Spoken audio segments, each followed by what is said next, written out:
Om Stapakaya Damasya Sarvadharma Isvarupni Avatara Varistaya Ramakrishna Te Namaha. Saudações a ti, que pelos ensinamentos de vida reuniu o coração de todos os caminhos, religiões e vias, reencarnação especial, encarnação de nossa época. Saudações a ti, Thakur Sri Ramakrishna Paramahansa. Meus queridos amigos, sejam todos bem-vindos a este episódio, mais um episódio 59, de leitura e contemplação do Néctar dos Ensinamentos de Sri Ramakrishna, leitura do Sri Ramakrishna Kathamrita, livro escrito por Mahendranath Gupta, discípulo direto de Sri Ramakrishna Paramahansa. Mahendranath Gupta conviveu com Sri Ramakrishna entre os anos de 1882 e 1886, e reunindo, não é, os escritos sobre essas experiências de contato com Sri Ramakrishna e muitos devotos, muitas conversações foram então compiladas e registradas em 5 volumes escritos na língua bengali com o nome de O Néctar das Palavras de Sri Ramakrishna. Foi publicado nos anos 30 e depois muito desse material foi repassado como o The Gospel of Sri Ramakrishna, uma adaptação desse livro, né? Os ensinamentos de Sri Ramakrishna, publicado no Ocidente por Max Miller, né? Ditos de Thakur, muitas vezes descontextualizados, o que atrapalha bastante a compreensão do que realmente estava sendo dito, o que levou a muitas pessoas a entenderem que Sri Ramakrishna ensina Advaita Vedanta foi a descontextualização dos ditos como de as retiradas do contexto, né? da Koch, por exemplo, dos escritos de Max Miller, que com muita boa intenção tentou divulgar os ensinamentos desse sábio, só que muitas vezes Sri Ramakrishna estava expondo, né, um assunto para explicar o que o Advaita Vedanta dizia, para depois colocar a sua posição, e aparece nos Kochs como se fosse o ensinamento de Sri Ramakrishna. Então, é no Sri Ramakrishna Katharita e no Sri Ramakrishna Lila Prasanga que nós podemos ter as mais autênticas, né, concepções daquilo que Sri Ramakrishna ensinou. E aqui estamos nessa jornada de ler esse maravilhoso livro integralmente, sem nenhum tipo de corte, sem nenhum tipo de adaptação, para contemplarmos esses ensinamentos maravilhosos de Sri Ramakrishna, personalidade espiritual que viveu entre 1836 e 1886, exatos 50 anos nesse mundo, e que nos anos finais da sua existência visível aqui entre nós, cumpriu esse papel de grande professor da humanidade, Jagat Guru.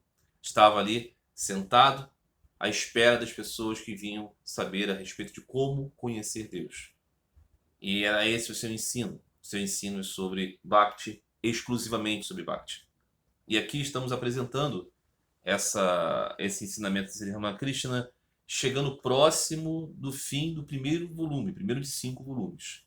Só Deus sabe quanto tempo ficaremos aqui, só Deus sabe o que poderemos realizar. Muitas vezes dizemos, vamos fazer isso, né? E Deus gargalha. Então, a minha proposição é, sim, fazer a leitura completa desse Sri Ramakrishna Katharita. É uma pretensão bastante ousada, porque é um livro muito grande, mas estamos próximos de terminar a primeira das 5 partes, o primeiro volume.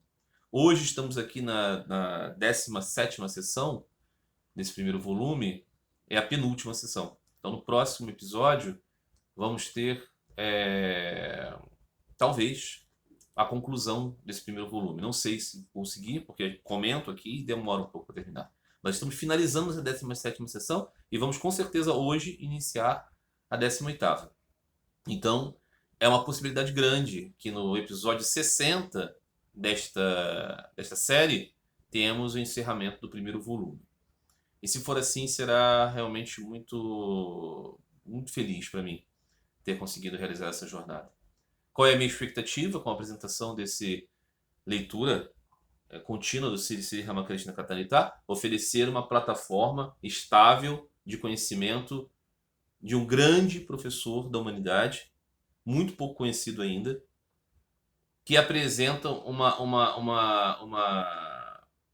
uma proposição muito clara a respeito de qual é o caminho da espiritualidade, segundo a sua graça, que é o amor a Deus. E isso é dito de um modo completamente universalista, completamente aberto, que qualquer pessoa, seja qual for o seu contexto cultural, seja qual for a sua religião, desde que ela seja teísta, isso é evidente, pode acolher o que Sri Ramakrishna está dizendo aqui e aplicar dentro da sua tradição. Não é preciso que você seja alguém que conceba todos os elementos de uma perspectiva, por exemplo, como o hinduísmo, até porque o hinduísmo são várias escolas e religiões diferentes com esse mesmo nome. Você pode ter um background cristão, muçulmano, espírita, e ficando aqui apenas nesse aspecto das religiões teístas, podem ser mais próximos de nós aqui.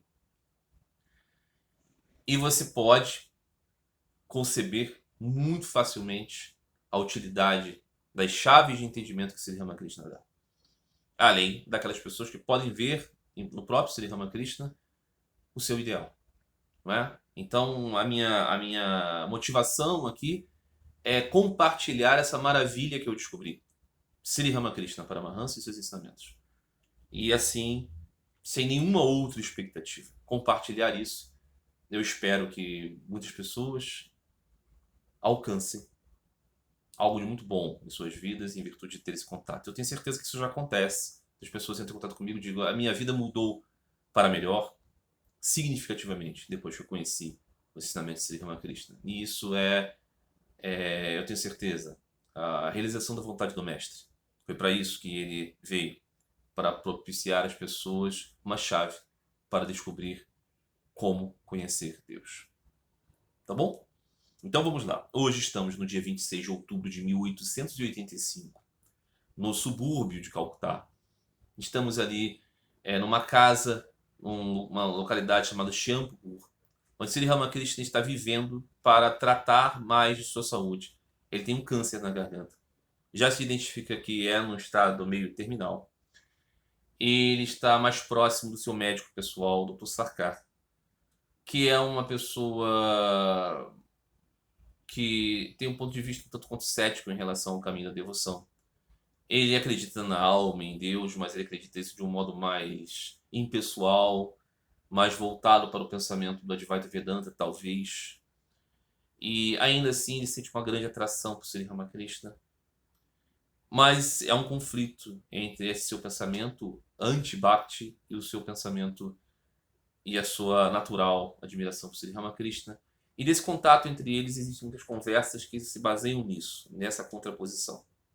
O que é uma contraposição basicamente entre o pensamento, né, do final do século XIX, início do século XX, predominante, e a proposição do caminho do amor a Deus.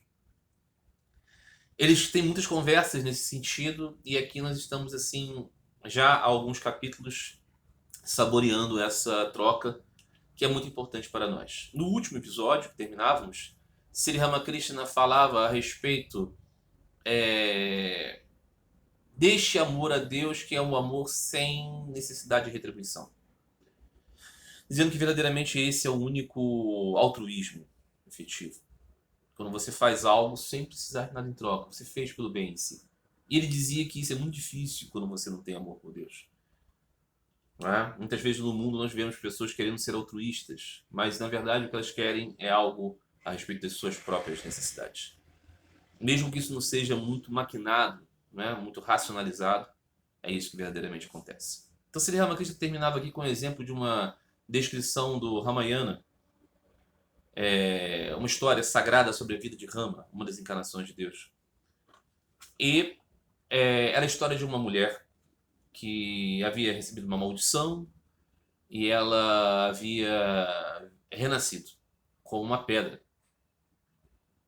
A pessoa pode pensar assim, renascido como uma pedra é uma coisa que não faz muito sentido, porque a pedra ela é ascite, ela não tem consciência. Como que ela então vive numa pedra? O objetivo dessa história é descrever justamente paradoxos. Então aqui a pedra nunca poderia alcançar consciência, nunca, nunca. Mas tudo é possível de acordo com a graça de Deus. Esse é o objetivo dessas histórias. O objetivo dessas histórias não é exatamente dizer que nas pedras existem alma. O objetivo dessa história é dizer que o insuperável é superável pelo amor, pela devoção. Esse é o objetivo. Como na história, por exemplo, de Ajamila, aquele homem muito impiedoso, muito impenitente, muito pecador, que no final da vida, por dito por engano o nome de Deus, acabou sendo salvo.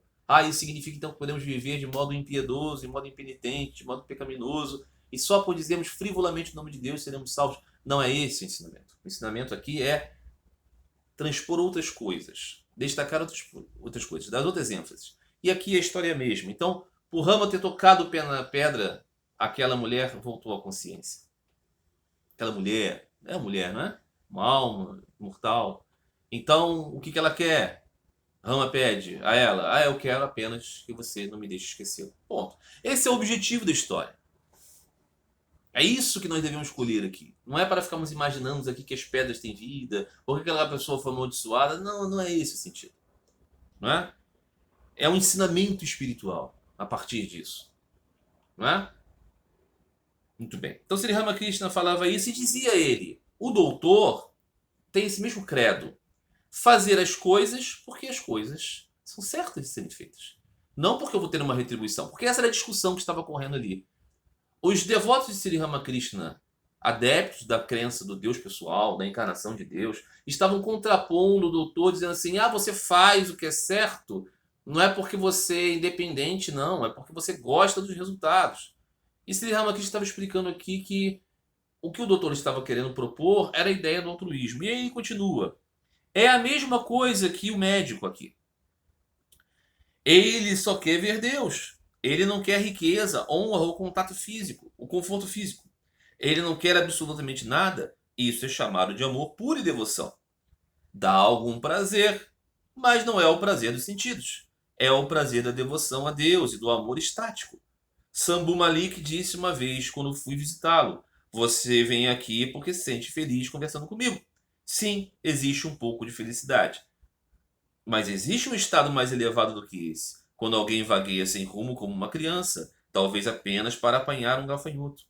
Então ele diz para os devotos, Sri Ramakrishna: vocês entendem a atitude dele, do médico? É uma oração. Ó Deus, conceda-me a inclinação correta para que eu não seja tentado a fazer o que é errado. Aqui, veja, Sri Ramakrishna está dizendo: não há nenhuma dúvida que o devoto de Deus busca alegria e felicidade. Então ele está buscando retribuição. É diferente aqui. Porque isso é a essência da sua alma. Nós buscamos bem-aventurança, evidentemente. O Senhor Buda, quando partiu em busca da sua iluminação, ele queria o fim dos sofrimentos, ele não queria o fim da existência, como certos malucos vão dizer por aí. Porque quem diz assim que você quer o nada é maluco. Não se quer o nada. Novamente, né? Estou muito cansado, o que eu quero é desligar, o que eu quero é dormir. Beleza. Completamente compreensível. Mas se alguém falar pra você assim, você vai deitar ali, e se você deitar ali agora pra dormir, você não acorda mais, você diz: opa, me dá um café. Eu quero ficar acordado. Você não quer deixar de existir. Então a busca nunca é por nada. Não, é sempre por bem-aventurança, alegria e prazer inesgotável e infinito. O que nesta existência condicionada não é possível. Aqui é sempre dual. Aqui é sempre dois lados da moeda. É prazer e dor. Alegria e tristeza. Começo e fim. Não tem jeito. E é esse objetivo de superar essa limitação que busca o caminho espiritual. Não é a inexistência, é a plena existência, consciência e bem-aventurança, Sat Chit Ananda, nossa fonte. Nós não somos Brahma, nós somos parte de Brahma. E como parte de Brahma, temos elementos de Sat Chit Ananda. E por isso buscamos. Então por isso que não é absurdo buscar Deus porque você quer a alegria suprema. Só que essa alegria suprema não é limitada pelo egocentrismo do eu pequeno. É do eu superior. E aí não tem problema nenhum em você se querer feliz. Ao contrário, quem não quer ser feliz está passando por algum tipo de transtorno. Não é verdade? Mesmo o masoquista gosta de sofrer para ter prazer no sofrimento. Não venhamos aqui confundir as coisas, não é? Muito bem. Então Sri Ramakrishna está dizendo para aqueles devotos que estão ali meio, né, esgrimando com o médico, dizendo assim, o médico está propondo um caminho alto. Ele quer servir pelo serviço. Então Sri Ramakrishna disse, eu também senti esse estado, é chamado de atitude de servo. Eu costumava gritar, mãe, mãe, tão desesperadamente que as pessoas se reuniam ao meu redor. Quando eu estava nesse estado, alguém trouxe uma prostituta ao meu quarto para me tentar e me curar de minha loucura. Ela era uma mulher linda, com olhos lindos. Eu saí correndo da sala chorando, dizendo, mãe, mãe. Gritando por Haladari, eu disse, irmão, venha ver o que entrou no meu quarto. Venha ver quem entrou no meu quarto. Contei a ele e aos outros sobre a mulher. Nesse estado, eu costumava chorar, chamando, mãe, mãe, salva-me. Mãe, purifica-me, para que a minha mente não vá da verdade à mentira. Então ele disse para o médico, essa atitude é boa, é a atitude de um devoto, é a atitude de um servo de Deus. História aqui muito complexa, né? Sri Ramakrishna foi com o irmão, eles moravam numa aldeia, né, em Kamapukur, e foram até Calcutá, um grande centro, né, acadêmico, comercial, uma grande capital. E ele foi servir num templo novo, que havia sido um complexo de templos novos e grandiosos, e muito luxuosos, construído por uma milionária chamada Rani Rasmani, que queria então servidores para os templos, e o irmão de Sri Ramakrishna foi com ele e levou Sri Ramakrishna para ser auxiliar no serviço e também servir em um templo. Sri Ramakrishna serviria num templo de Kali e o irmão serviria no templo de Vishnu. E aí o que acontece, não é? Sri Ramakrishna começou a servir e logo começou a desenvolver uma relação com o serviço, né, de pujas, né, o seu pujari ali do templo, o seu sacerdote do templo, o padre, assim, entre aspas, do templo. E ele começou a desenvolver aquilo de modo muito vivo, de modo muito exaltado. Por quê? Porque ele não tinha uma relação simplesmente litúrgica. Ah, acabou a liturgia, agora... Não. Ele tinha uma relação viva com Deus. Então, nisso, ele começou a desenvolver uma série de atitudes que eram exaltadas demais. E para as outras pessoas aquilo era motivo de loucura. Então, as pessoas queriam ajeitar Sri Ramakrishna para ele se tornar um pouco mais mundano. Veja como é que é a mentalidade do mundo, né? O homem é o sacerdote de Deus. Seria muito lógico que ele se tornasse completamente entregue a Deus. Mas não, porque a gente não quer isso, a gente quer apenas um simulacro de religião. Então as pessoas queriam um simulacro de religião. Elas não queriam religião de fato. Elas não queriam comunhão de fato. Elas não queriam ver um apaixonado por Deus. Elas queriam ver um profissional da religião. Então vamos adequar esse rapaz. Então vamos fazer o seguinte, vamos dar um pouquinho de sexo para ele.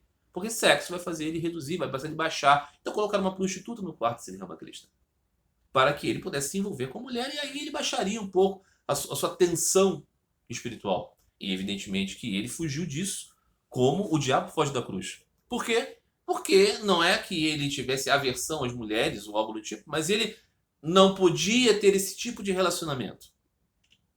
Por quê? Porque isso era um desvio do seu unidimensionado caminho para Deus. Perguntaram a São Paulo, o apóstolo, né, em relação a isso, do casamento, e ele disse, bom mesmo é que todos sejam como eu, celibatários. Mas se você não pode, então se case para não se abrasar. Esse é o ponto.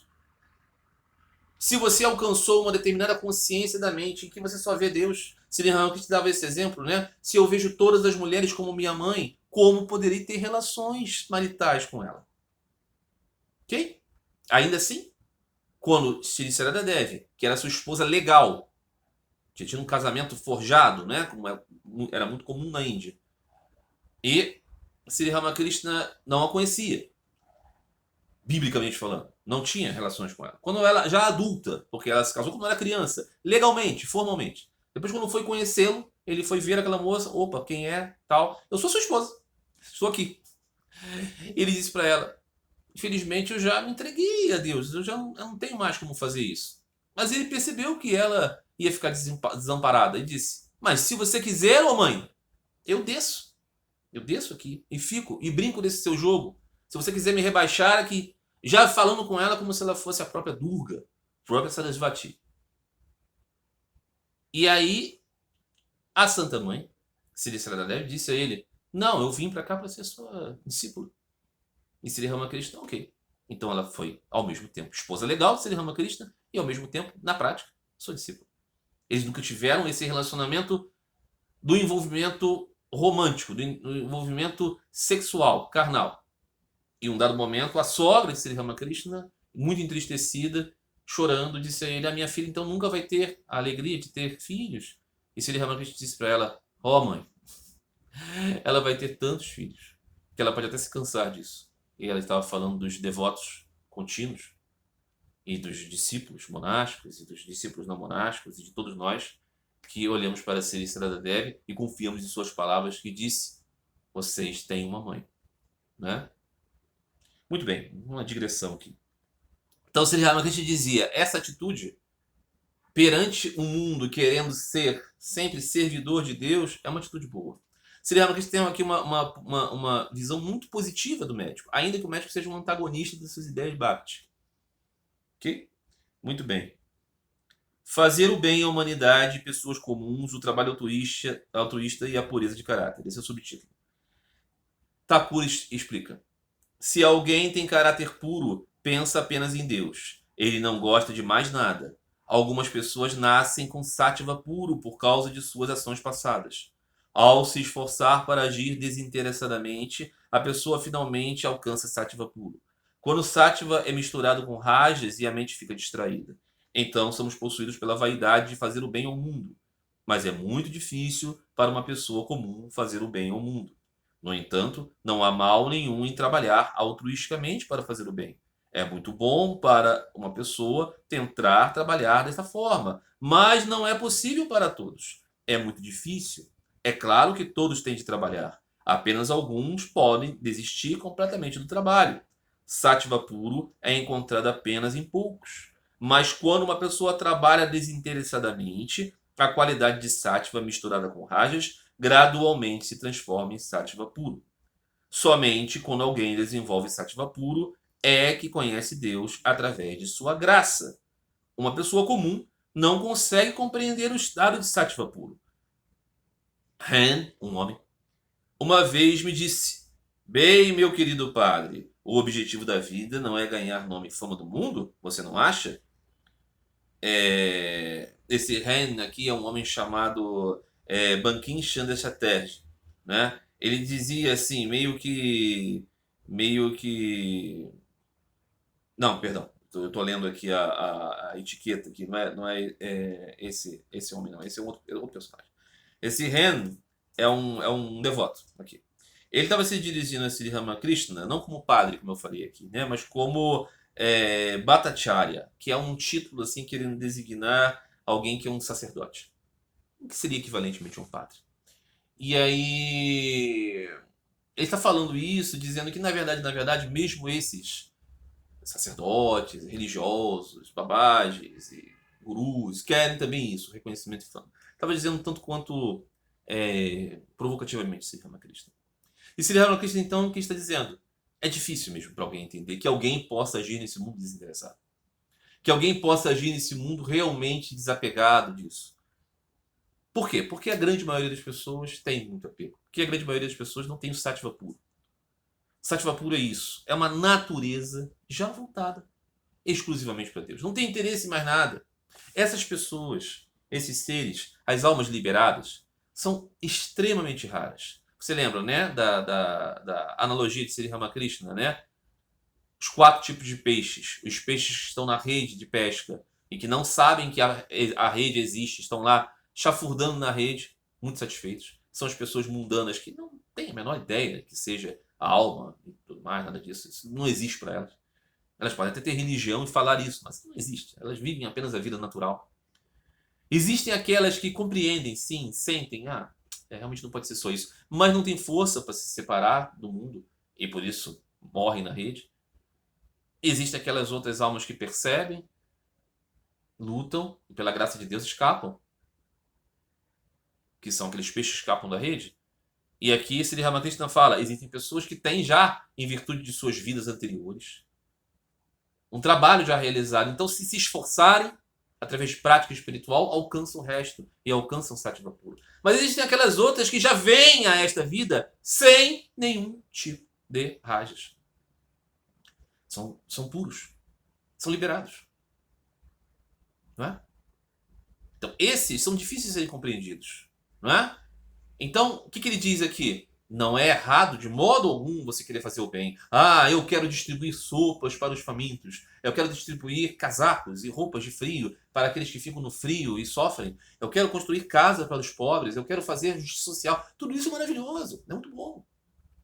Só que, se você não tem amor a Deus, porque o amor a Deus rouba o seu coração do mundo, você, no final das contas, acaba realizando todas essas coisas boas por um objetivo muito pessoal. Que, às vezes, não é o egoísmo puro e simples de querer votos, de querer reconhecimento, mas tem incluso essa ideia de resolver as coisas no mundo que é tola. Não é? E muitas vezes nisso vem frustração. A pessoa quer salvar o mundo, né? Quando você ama a Deus, você quer servi-lo, você o serve também através das pessoas. Das pessoas e dos seres, né? Sri Ramakrishna dizia: aquelas pessoas que alimentam animais são pessoas santas, não é? Fazer o bem aos animais, fazer o bem à natureza, fazer o bem às pessoas, fazer o bem à sociedade, fazer o bem por amor a Deus te dá a você uma plena liberdade. Você sabe que não resolve tudo, mas cada ato que você faz é um ato de agrado ao seu Senhor. Então nisso você consegue ser livre e consegue efetivamente ajudar o mundo, muito mais do que aqueles que querem ajudar o mundo completamente centrados no mundo, não é? Então, essa explicação de Sri Ramakrishna é muito boa, porque ela equilibra um pouco as coisas. Ele não está enganando ninguém. O objetivo da existência, do nascimento humano é conhecer Deus. Esse é o caminho aqui apresentado, ok? Claro que se você é um materialista, se você não acredita que tem alma, não acredita em Deus, tudo isso para você pode parecer muito bobo, né? Certamente o ensinamento de Sri Ramakrishna não vai tocar o seu coração, não vai ser, né, luz para a sua vida. Mas se você acredita em Deus, acredita que tem uma alma, você sente que você não é apenas esse corpo biológico, se você não entende que tudo é um grande acaso, né? Mágico acaso, e essas criaturas todas surgiram do nada e vão para o nada, se você não acredita nisso, você acredita que existe um sentido para as coisas, as palavras de Sri Ramakrishna podem ser muito luminosas para você. Muito bem, meus amigos.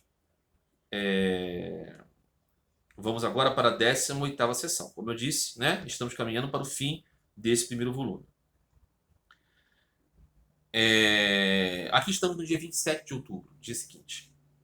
O subtítulo é Sri Ramakrishna com Naren, Dr. Sarkar, Girish Ghosh e outros devotos em uma conversa alegre. É mais ou menos a mesma turma aqui, mais ou menos o mesmo cenário. Né? No dia seguinte, às 5h30, terça-feira, 27 de outubro de 1885, e é maravilhoso que temos isso, né? Data, horário.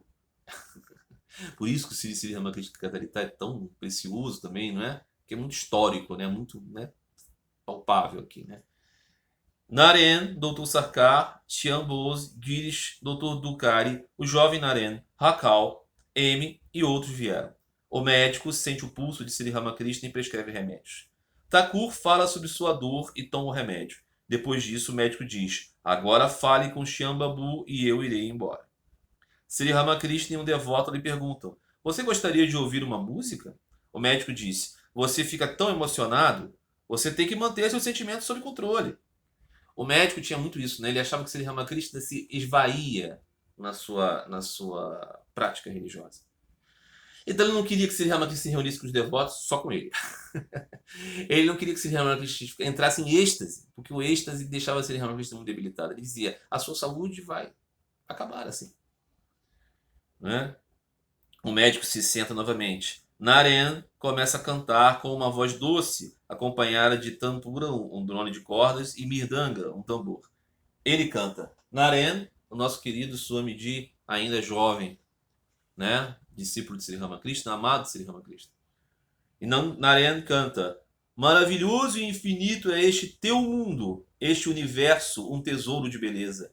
As estrelas brilham como um colar de milhares de pedras preciosas, inumeráveis são as luas e os sóis. A terra está repleta de grãos e o teu armazém está realmente cheio. Ó grande Senhor, inúmeras são as pessoas que cantam incessantemente o teu louvor. Então ele canta uma segunda música. Na densa escuridão, ó mãe, tua beleza informe brilha. E assim o yogi medita em uma caverna escura na montanha. No colo da escuridão infinita, nas ondas do grande silêncio, a paz e a alegria eternas flutuam sem fim. Assumindo a forma do sem forma, envolto em escuridão, ó mãe, quem és tu sentada em sua felicidade sem limites? No lótus dos teus pés dissipadores do medo, brilha o relâmpago do amor, enquanto risadas altas e avassaladoras brotam de tua face deslumbrante. Aqui, Swamiji, ainda o jovem na arena, está cantando um hino da grandiosidade de Deus. Está falando primeiro num tom muito, pessoal, transcendental, o Senhor Hari, que está sendo descrito aqui como aquele dono do mundo, e depois está falando do aspecto impessoal da mãe, que toma a forma do informe, mas sentada em sua glória, dá risadas, da alegria, ou seja, não é possível você considerar aqui uma não pessoa. Sri Ramakrishna pode dizer, você pode conceber Deus sem forma, mas saiba que ele tem. O aspecto impessoal é um atributo de Deus, que é a pessoa suprema. Porque é para ele que cantam. É ele que se busca. É dele que viemos. Muito bem. O médico diz a Amy, isso é muito perigoso. Isso é perigoso para ele. Esse canto, se ele entrar em êxtase, pode ser perigoso. O médico aqui, ele realmente entende que Sri Ramakrishna precisava se afastar de tudo isso para preservar sua saúde. Mas Sri Ramakrishna pensa, para que eu vim, se não para isso? Sri Ramakrishna pergunta a Amy, o que o médico disse? Amy responde, o médico tem medo que uma música excite seus sentimentos e provoque samadhi. Mesmo enquanto fala, Sri Ramakrishna fica em êxtase. Ou seja, no momento que ele fala isso, ele já tem êxtase.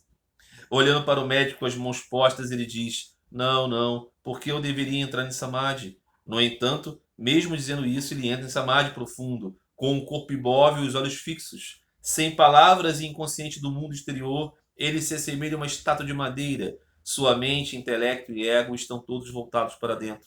Ele não é mais a mesma pessoa. Entendam isso. Thakura, sim, apresentando para nós nessa fotografia, está nos apresentando um estado muito elevado, na qual ele está todo dentro do seu coração. Isso é real. Isso não é a nossa realidade. Nós, no máximo, ficamos chapados com algum entorpecente. Nós não entramos em êxtase. Mas isso existe. Existem os falsários, os pilantras, os cretinos, os mentirosos, os golpistas, os negociadores de imagens da religião. Claro que existe tudo isso. Mas existe a autenticidade dessa experiência. Não é? É claro que nós estamos falando de samadhis do Instagram. É claro que não estamos falando disso. Estamos falando disso. Não é? Muito bem.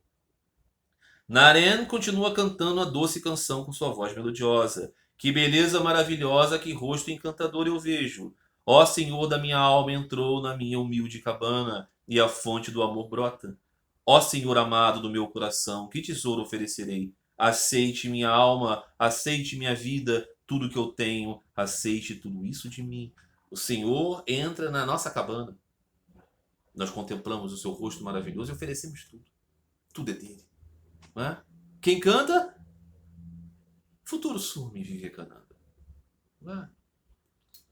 Claro que Swami Vivekananda, quando foi ao Ocidente, falar para as mentalidades materialistas, falou de coisas, o impessoal, para dentro do yoga, essas coisas, né? Que adoçam o ouvido das pessoas que não querem mais saber de amar a Deus. Não quero. Isso é coisa patética. Isso é coisa dos cristãos. Isso é coisa de gente ignorante. Gente que não tem. Gente, muitos templos e poucas escolas. Swami Vivekananda não conhecia essa gente, essa mentalidade. A nossa mentalidade. Então ele fez uma abordagem que ele entendeu. Eu quero ajudar as pessoas a alcançar. Um pouco parecido com o Shankara. Quando os budismos infinitos na Índia estavam derivando para um niilismo completo, a negação de tudo, nada, e uma série de outras loucuras, Shankara aparece falando do Brahman e do Atman novamente. Então ele precisava usar o quê? Uma abordagem palatável para aquela mentalidade niilista. Então o Advaita Vedanta surge como uma abordagem um tanto quanto budista da perspectiva hindu. Sem dúvida. Sem dúvida. Depois, com o tempo, já tendo feito a base para o restabelecimento do ensinamento de Brahma, do Supremo, e do Atman, a parte de Brahma, e de Maya, e de Prakriti, de Purusha, de tudo isso. Novamente restabelecido essa base, deixamos de acreditar no niilismo, no nada, não é eternalismo, nem é aniquilação, mas eu não sei o que é, ainda assim. Depois de superar, estabeleceu já Brahma e Atman, em que linguagem? Numa linguagem palatável, essas pessoas que foram doutrinadas em uma perspectiva niilista, o Advaita Vedanta então foi uma plataforma possível, depois ele foi superado.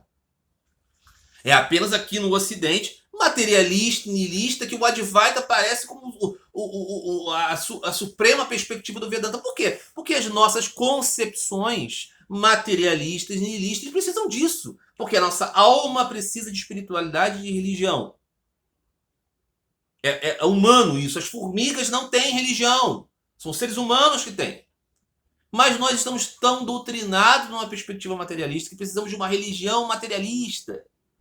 Precisamos de uma filosofia materialista, com um verniz de espiritualidade. É por isso que estão aí os budismos, os Advaitas Vedantas, os caminhos diretos. Eles estabelecem essa plataforma que não incomode a sua sensibilidade de pessoa que não quer mais saber de Deus. Trata-se de você, não é? Meditação porque eu quero acalmar a minha mente. Mente aqui, o sujeito está entendendo com o cérebro dele. Entendeu? Então ele acha que é um truque para ele se tornar mais estável no mundo, como materialista. Ele não quer saber de Deus, de nada, de comunhão, de espiritualidade, nada disso. Quer saber apenas de um modo dele viver feliz no mundo. Esse tipo de abordagem, Swami Vivekananda percebeu e falou: eu preciso ajudar essa gente, então eu preciso diminuir um pouco. Quando ele conversava com os irmãos, discípulos, os filhos do mesmo guru, as pessoas falavam para ele: por que você não fala de Thakur? Por que você não fala de Deus? Por que você não fala da devoção? Ele dizia: porque essas pessoas não aguentam mais isso, as pessoas querem jogar fora Jesus Cristo, eles não aguentam mais Deus. Então, como eu posso introduzi-los em um caminho de espiritualidade? Eu tenho que saber a natureza deles. Não é? Se eu for falar de Sri Ramakrishna, eles vão dizer: nós já temos Jesus aqui, não precisa falar disso. Eles não vão aceitar. Então foi uma abordagem, foi uma estratégia. A sociedade Vedanta, a ordem de São Ramakrishna, a sua abordagem é considerando isso, o estado doentio da mentalidade, sobretudo do Ocidente, mas de todo mundo, porque o Ocidente predominou.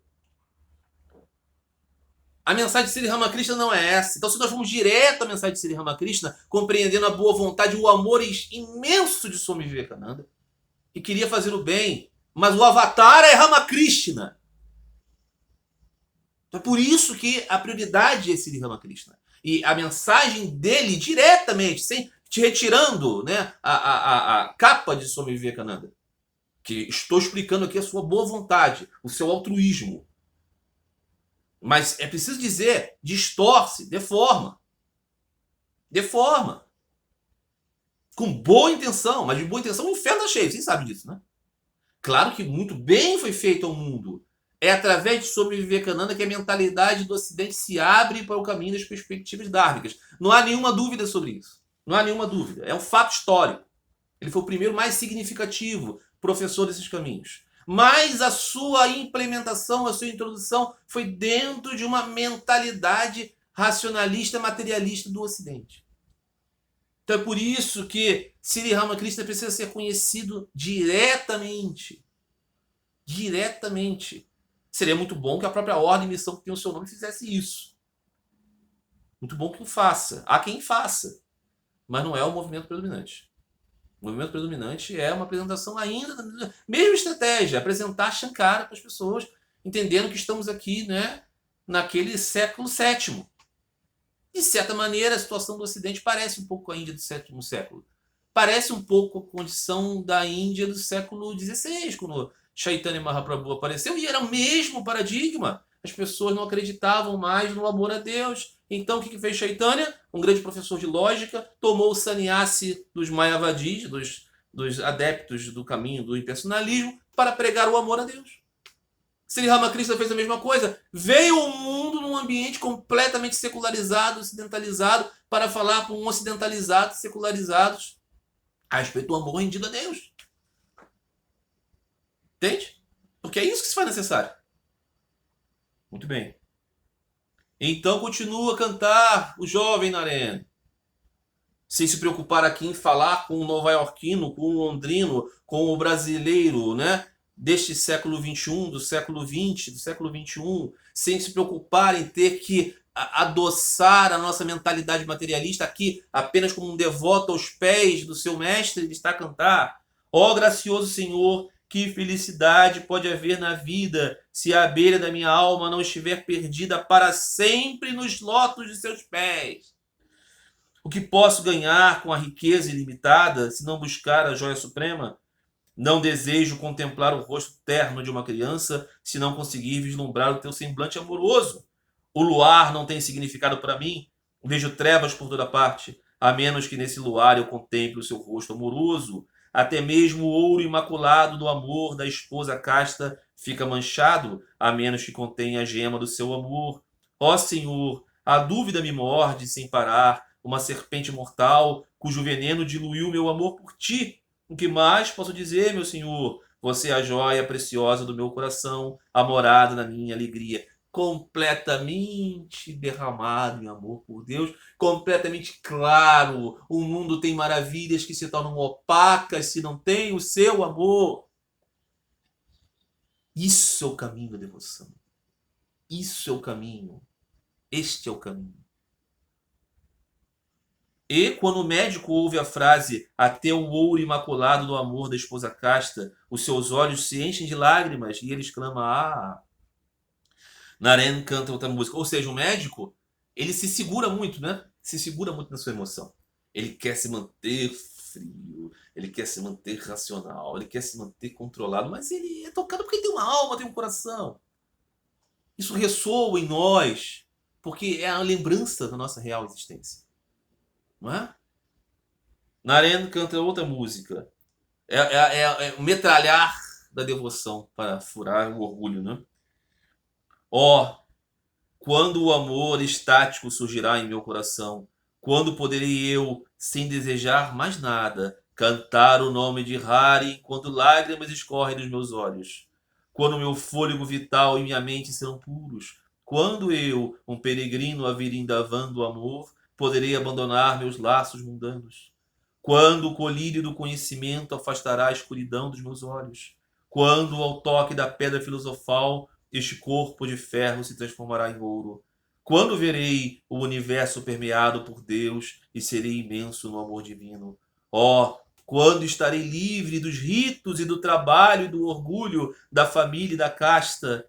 Quando é que o medo e a vergonha afrouxarão o seu domínio e me libertarei do orgulho das convenções?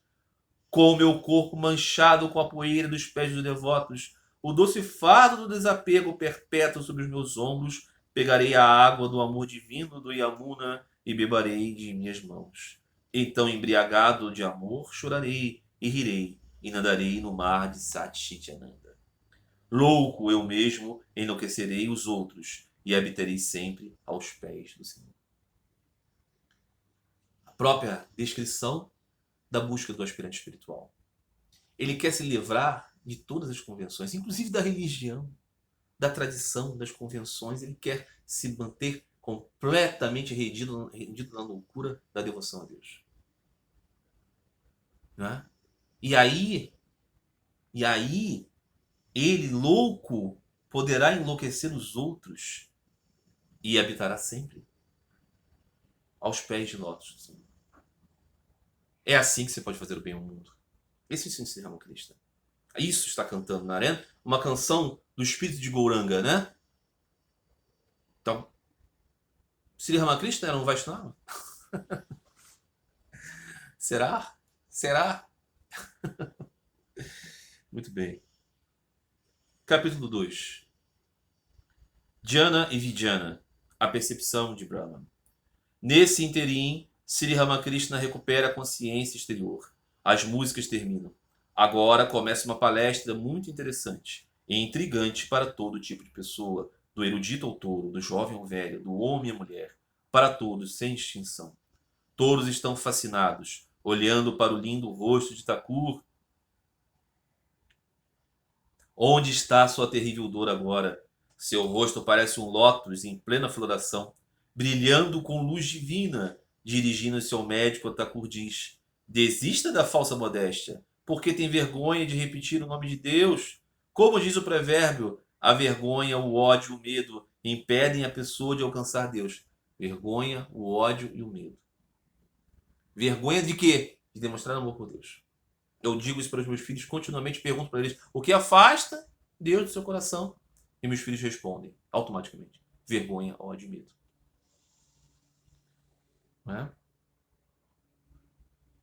Você pensa, eu sou um grande homem, então não posso dançar e pronunciar o nome do Senhor. Se outras pessoas importantes souberem disso, o que pensarão de mim? Seria uma pena para eles dizerem: o médico está dançando e cantando o nome do Senhor. Desista de tais ideias. Exatamente isso. Sri Ramakrishna vai ao ponto. O médico está se segurando, ele não quer chorar. Ele não quer cantar, ele não quer levantar os braços, ele não quer dizer Haribo, ele não quer dizer. Ele não quer. Ele não quer tocar os pés de Lótus Sri Ramakrishna e dizer: ó, meu Senhor, me dê aquele vinho ao qual eu fiquei embriagado eternamente. O vinho do amor de Deus. Ele não quer porque ele é muito importante, ele é um homem racional. Ele é um homem do século XIX, poxa. Ele é alguém que conhece essas coisas, ele conhece Hamilton, ele conhece a ciência do Ocidente. Ele não é uma pessoa dessa, né, que está vivendo aí num mundo onde tem mais tempo do que colégios. Ele é alguém inteligente. Não é verdade? Desista de tais ideias. Esse é o discurso. Esse é o discurso de Sri Ramakrishna. Desista de tais conformidades. Outro dia, Swami Sarvapriyanandaji, maravilhoso professor espiritual, sem dúvida nenhuma, um renunciante, mas dizia: é através do Advaita Vedanta que os ateus podem ser, nós podemos conversar com eles.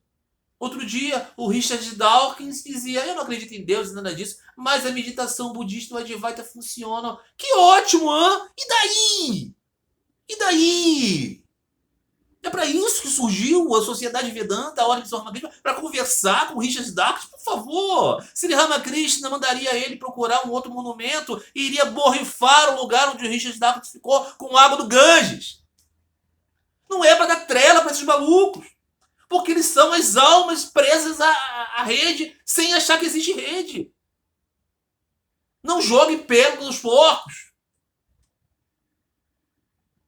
Não converse com isso. Deixe que as pessoas cheguem. Deixe que elas retirem as suas camadas e camadas de orgulho e renasçam 1000 vezes acreditando que são apenas esses corpos biológicos. Não é você rebaixar o discurso da bem-aventurança e do amor de Deus para alcançar esses miseráveis, não tem sentido. Não é por falta de amor a essas pessoas, é por consciência da realidade. Existem estágios. Não é possível você distorcer a mensagem principal para favorecer alguém. Não. De certa maneira, isso é feito em todos os caminhos religiosos. Muito bem.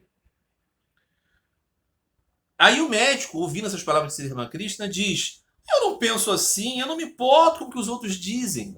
Sim, é o que todos dizem, né? Então Sri Ramakrishna diz para ele: você é assim demais. E todos riem. Claro que é. É claro que ele é um preocupado com a sua posição de pessoa racional. Claro que sim. Thakur diz: ouça. Vá além do conhecimento da ignorância. Só então você será capaz de conhecer a Deus. O conhecimento de muitas coisas é ignorância. O orgulho de aprender também é ignorância. Deus permeia tudo. Esta é a convicção, é conhecimento. Conhecê-lo intimamente chama-se Vidyana. Veja, saber que Deus permeia tudo é conhecimento. Conhecê-lo é Vidyana. Por isso, Swami Medananda, jovem monge da Ordem de São Ramakrishna, faz um trabalho maravilhoso de apresentar Sri Ramakrishna como ele é, de ensinar os seus ensinamentos, de acabar com toda essa besteirada de ensinar a Advaita Vedanta. Swami Medananda faz isso. É um dos exemplos de possibilidade que existem. Escreveu um maravilhoso livro chamado infinitos caminhos, infinita realidade, apresentando a filosofia de Sri Ramakrishna. E ele, então, expõe isso com muita clareza, não é? A filosofia de Sri Ramakrishna é o Vijnana Vedanta, o Vedanta do conhecedor de Deus, que supera o caminho do conhecimento intelectual a respeito da ideia, né? Tudo é Brahma. Sim, mas e a multiplicidade de realidades existentes neste único Brahma? São realidades também, não é? Conhecê-lo intimamente chama-se Vijnana. Digamos que um espinho ficou preso no seu pé. Você precisa de outro espinho para tirá-lo. Depois de tirar o espinho que te picou, você joga fora os dois. Para remover o espinho da ignorância, primeiro você precisa adquirir o espinho do conhecimento. Então, tanto o espinho do conhecimento como o da ignorância terão de ser jogados fora. Ele está além do conhecimento da ignorância. Vocês entendem isso? Você precisa primeiro trabalhar essa ideia, realmente, tudo é Brahma, a essência de tudo. Isso é o espinho que tira a ignorância que você é o jivatado, que você é o ser biológico, que você é esse que nasce, cresce e morre. Você precisa entender, você é a parte de Brahma, sem dúvida nenhuma. Mas depois que você o conhece, esse conhecimento do Jnana, do Advaita Vedanta, ele joga no lixo, porque você já conhece Deus. É por isso que ele é um degrau para o conhecimento. Então ele diz... Lakshmana, o irmão de Rama, disse a Rama: que estranho. Vashishta Deva é um homem muito sábio, mas até ele chorou inconsolavelmente pela morte de seu filho. Rama disse: irmão, aquele que tem conhecimento também tem ignorância. Aquele que possui conhecimento tem um tipo também possui conhecimento de outros tipos. Aquele que está consciente da luz também está consciente das trevas. Brahman está além do conhecimento da ignorância, além da virtude do vício, além da retidão e da justiça, além da impureza e da impureza. Ponto. Vashista, o professor, era um adepto do caminho de Brahman, do impessoal. Então, como ele poderia se apegar com a morte do filho? Porque dizia, então, Rama, a encarnação divina, porque esse conhecimento dele, intelecto. Então, esse conhecimento ele também é permeado de ignorância. Aquele que conheceu Deus, se você conhece a realidade, você não fica preso às fantasias, definitivamente, mas é conhecer Deus. Aí você conhece você mesmo como Atman. Sem isso não há como. Para conhecer Deus é conhecer o outro, não é? Para conhecer a sua pessoa eterna, a sua Svarupa eterna, você conhece a Svarupa do eterno. Você fala com ele pessoalmente, você o conhece e aí sabe que ele permeia tudo, verdadeiramente sabe, porque viu, não porque você concatenou com as ideias, concepções, idealizações, fantasias, que são positivas como um processo, como o espinho, que depois que você retirou o outro espinho, você joga fora. Depois de conhecer Deus, você joga fora a Jnana. Muito bem.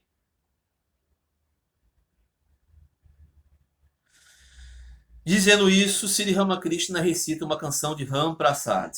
Venham à mente, vamos dar um passeio até Kali, a árvore que realiza os desejos, e colher lá os 4 frutos da vida. De suas 2 esposas, mundanismo e desapego, leve consigo apenas o desapego, e peça ao filho mais velho a discriminação, a verdade sobre a realidade. Sri Ramakrishna já cantou essa canção em outra oportunidade, houve uma descrição profunda disso, né? Está falando a respeito de muitos símbolos, né? As cabras que são abatidas, as cabras dos apegos e tudo mais, toda uma grande simbologia a respeito do Murti de Kali e das suas caracterizações e das relações humanas em relação entre a dualidade, né? O apego e desapego, inteligência e ignorância e sabedoria, essas coisas todas. Então, além da falha da mente, a verdadeira natureza de Brahma não pode ser descrita. Não pode ser descrita, não confundir o que é indescritível com o inexistente, que é um erro, né? Assim como se compreende aquilo que é espiritual como necessariamente sem forma. Não pode ter uma forma espiritual? Não, porque as pessoas consideram que se tem forma é biológico. Não é assim. Muito bem. Eu acho que não terei como terminar essa parte. Eu acho que o restante teremos que dizer no próximo capítulo. Porque eu tenho medo de terminar o vídeo aqui antes do tempo. Então, vamos finalizar esse capítulo 2 da 18ª e última sessão do primeiro volume.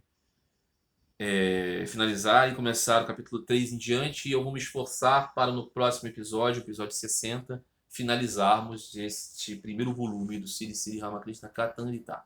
Não sei se conseguirei, se for para o episódio 61, não tem problema nenhum. E assim estamos próximos de finalizar esse primeiro volume. Eu recomendo a todos os amigos que têm afeição e apreço por esse trabalho que eu faço, que leve a sério o que eu estou dizendo. Esta série do Sri Sri Ramakrishna Katarita é a coisa mais importante desse oferecimento. Mergulhe, acompanhe, desde o início, todos os episódios, dentro do seu tempo. Não tem pressa, mas mantenha-se constante nisso, porque o ouro é isso aqui. É o ensinamento de Sri Ramakrishna, tá bom? Os vídeos que eu faço respondendo questões e outras coisas, tudo isso só tem algum valor se vocês compreenderem a essência disso aqui. Tá bom, meus amigos? Então, até a próxima semana. Eu espero que todos vocês estejam aqui e para podermos nos beneficiar tão profundamente desse ensinamento tão luminoso, tão maravilhoso que está com o Sri Ramakrishna Paramahansa. Não é? Um grande abraço a todos vocês. Até a próxima. Fiquem todos em paz. Fiquem todos com Deus.